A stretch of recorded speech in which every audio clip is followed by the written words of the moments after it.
Kisah malaikat yang dipatahkan sayapnya oleh Allah Subhanahu wa Ta'ala lalu dibuang ke bumi bermula pada saat Rasulullah Shallallahu Alaihi Wasallam melakukan perjalanan Isra Mi'raj ke Sidratul Muntaha untuk menerima perintah sholat dari Allah Subhanahu wa Ta'ala. Dalam kitab Mukasyafatul Qulub, Imam Al-Ghazali dikatakan, ketika Rasulullah Shallallahu Alaihi Wasallam melintasi langit, terdapat 70.000 malaikat di langit yang berbaris dan melayani beliau. Semua malaikat sangat menghormati kedatangan dari kekasih Allah tersebut.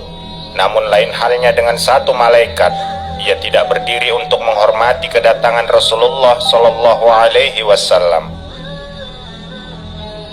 Hal itu membuat Allah Subhanahu wa Ta'ala marah dan kemudian menghukumnya dengan mematahkan kedua sayap malaikat tersebut. Tidak cukup sampai di situ, Allah Subhanahu wa Ta'ala juga mengasingkan malaikat tersebut ke bumi, tepatnya di sebuah gunung Qaf yang tinggi. Di tempat pengasingan itu, malaikat tersebut hanya bisa menangis dan menyesali perbuatan yang telah dilakukannya. Keberadaan malaikat yang dihukum Allah Subhanahu wa Ta'ala tersebut diketahui oleh Rasulullah Sallallahu Alaihi Wasallam dari malaikat Jibril alaihi salam. Malaikat Jibril alaihi salam berkata, "Ya Rasulullah, aku telah melihat ada seorang malaikat langit berada di atas singgasananya. Di sekitarnya terdapat 70.000 malaikat berbaris melayaninya. Pada setiap hembusan nafasnya, Allah Subhanahu wa Ta'ala menciptakan darinya seorang malaikat, dan sekarang ini kulihat malaikat itu berada di atas gunung Qaf dengan sayapnya yang patah dan sedang menangis. Ketika dia melihatku, dia berkata, 'Adakah engkau mau menolongku?' Aku berkata, 'Apa salahmu?' Dia berkata, 'Ketika aku berada di atas singgasana pada malam Mi'raj, lewatlah kepadaku Muhammad kekasih Allah. Lalu aku tidak berdiri menyambutnya, dan Allah menghukumku dengan menempatkanku di gunung ini seperti yang engkau lihat.' Malaikat malang tersebut sambil terus menangis dan menyesali perbuatannya yang telah dilakukannya. Setelah mendengar penjelasan dari malaikat malang itu, malaikat Jibril alaihissalam kemudian mencoba memberikan pertolongan kepadanya. Lalu ia merendahkan diri di hadapan Allah Subhanahu wa Ta'ala untuk meminta pertolongan. Maka Allah Subhanahu wa Ta'ala berfirman, "Hai Jibril, katakanlah agar dia membaca salawat atas kekasihku Rasulullah Muhammad Sallallahu Alaihi Wasallam."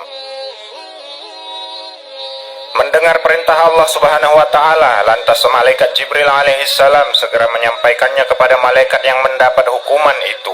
Setelah mendengar perintah Allah yang disampaikan malaikat Jibril alaihissalam, maka malaikat tersebut langsung bersolawat kepada Rasulullah Sallallahu Alaihi Wasallam sambil menyesali perbuatannya terdahulu, hingga akhirnya Allah Subhanahu wa Ta'ala memberikan ampunan kepadanya. Setelah memberi ampunan, Allah Subhanahu wa Ta'ala kemudian menumbuhkan kembali sayap malaikat tersebut dan mengembalikannya ke singgasananya. Itulah cara Allah Subhanahu wa Ta'ala memuliakan kekasih utusannya baginda Rasulullah Muhammad Sallallahu Alaihi Wasallam. Bersolawat kepada Rasulullah Sallallahu Alaihi Wasallam bukanlah hal yang biasa-biasa saja. Bersolawat kepada Rasulullah Sallallahu Alaihi Wasallam adalah perintah yang langsung datangnya dari Allah Subhanahu wa Ta'ala kepada hamba-hambanya yang beriman. Allah Subhanahu wa Ta'ala berfirman, "Sesungguhnya Allah dan malaikat-malaikatnya bersolawat untuk Nabi. Wahai orang-orang yang beriman, bersolawatlah kalian untuk Nabi dan ucapkanlah salam penghormatan kepadanya." Quran Surah Al-Ahzab 56.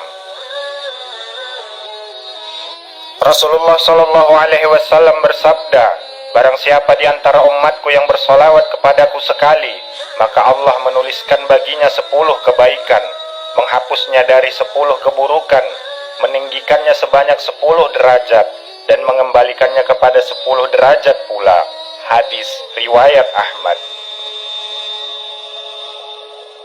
Dalam riwayat lain, Rasulullah Sallallahu Alaihi Wasallam juga bersabda, "Manusia yang paling berhak bersamaku pada hari kiamat ialah yang paling banyak membaca solawat kepadaku."